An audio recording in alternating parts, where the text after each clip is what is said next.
Hi everyone and welcome back. So today we're going to be answering the question of what's for dinner? That's coming up next. Are you getting tired of hearing what's for dinner from your kids or maybe even from your husband? Well, today we're going to solve that. So this is what I do so that there's no question whatsoever on what's for dinner. So I have a few different menu items that I know that my family like. I actually asked them to write down all the different things that they like to eat. Then from there, I just compiled a list. So I wanted to show you how they always know what's for dinner. So I have just a basic whiteboard here, and it does have magnets on the back. So that way I can actually just attach it right to the refrigerator. So first what I'm going to do is I'm going to write down the different days of the week. What I've done is I've just very simply written down the days of the week. And then I wrote down on a smaller piece of paper as I was going through and doing my groceries, which I pick up from Walmart online. I will have to do a whole video on that because I found the coolest thing that will help you save money. So that is going to be, I will make that my next video. How about that? I found out some of the things that were on sale and it kind of goes in line with what my family likes. Now what I'm going to do is I'm going to go ahead and start moving just a few of the items that I chose. So for us, I have pork tenderloin, potatoes, chicken fajitas, pizza, hot dogs, and grilled cheese. These are just the things that they like. For us, my husband has this affinity for pizza on Fridays, so I have no choice. I have to put pizza on Friday. Now, you may have noticed that when I wrote down my list, I only have 6 dinners there. And the reason why I have 6 dinners is because I like to keep one as a fend for your own. That way, if something miraculously comes up, maybe it's hey Mom, I have this tonight. Mom, did you forget about this? Well, I always like to keep that one day for just those occasions. Or if my husband says, hey, my daughter Dakota, she's going off for a sleepover, let's go have a date night. So that way I can leave that as a nice free day. After that, I kind of take a look at my week and see what's going to be the busier days. What can I save for maybe a later day? So for me, I'm actually going to put a grilled cheese on a Saturday. That's typically going to be the day that my daughter's, if she's going to spend the night, it's going to be a Saturday to a Sunday.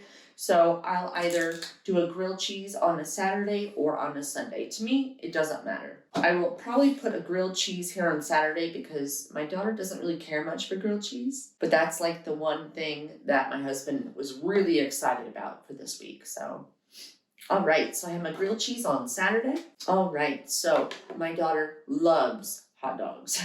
So I'm actually going to go and put hot dogs here.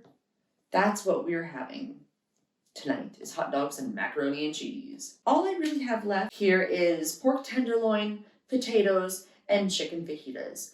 So I know pork tenderloin is one of those things that it may take me a little bit longer to make. So I definitely want to put that on one of the days I'm the freest. But what I'm more concerned with is the chicken fajitas.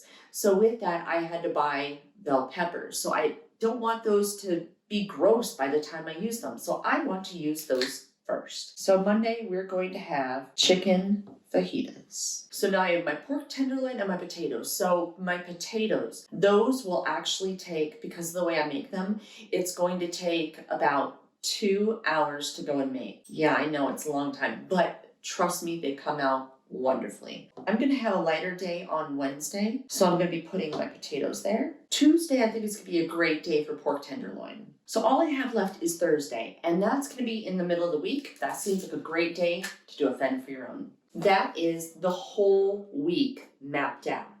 So here's why I like to have this mapped out.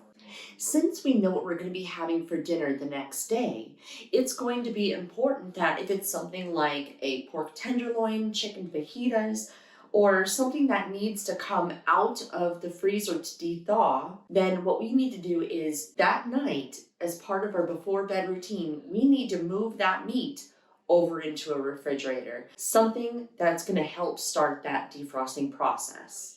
That's going to be part of your before bed routine. Now, as part of your afternoon routine, we need to make sure that we take the meat out of the refrigerator and put it inside of the sink to defrost all the way.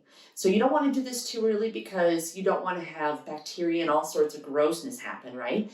But you do want to go and take it out so it has enough time to defrost. We'll be ready to go and start dinner at a good time.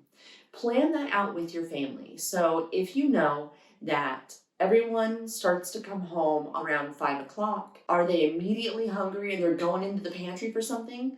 If so, then maybe you want to have your dinner a little bit earlier. If not, 6:30, 7, you know what's right for your family. I am going to be starting to try to start dinner around 6, so that hopefully it's done around 6:30, 6:45 if it's something completely elaborate. Something like potatoes, since I know I want to have it done roughly at 6:30, I know I have to make sure that they go into the oven at 4:30. Hopefully you found this video helpful. It's definitely going to be the first in a series of Mom, What's for Dinner? And like I said, the next video that I'm going to put out is going to be one where I show you how I order my groceries online and they are picked up. But like I said, I found where you can save extra money while doing that. That's going to be definitely a video to check out. So if you want to go and see that video, it is going to be on the right. And if it's not out yet, then make sure you click on my face over here to the left and hit the bell notification icon so you will catch that video when it comes out. Thank you very much, and I hope to see you guys in the next video. Bye.